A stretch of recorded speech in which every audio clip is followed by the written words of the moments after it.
ஐயா ராஜா, ஏதோ புத்தி கட்ட நாய புரியாம பேசிவிட்டான். இதுக்காக பொசுக்குன்னு கோவப்பட்டீங்களா? ஐயா, இத்தனை நாளா மனுஷனுடைய வாழ்க்கை இதோட முடிஞ்சு போச்சுன்னு நினைச்சோம் ஐயா.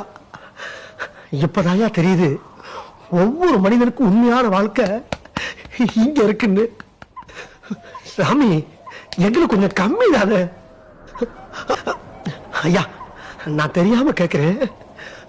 கோவப்பட்டீங்க, நாக்க பிடிங்க சாகிற மாதிரி நல்ல 4 வார்த்தை கேட்டீங்க.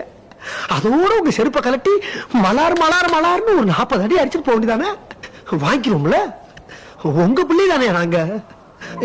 ஏன் சாமி, ஆசானுக்கு ஆசானா அப்பனுக்கு அப்பனா எங்களை எடுத்து வளர்த்துட்டு இப்ப திடீர்னு வெளியே போகலான்னா இந்த அனாதை நாயை எங்கேயா போவோம்? எங்க போவோம்?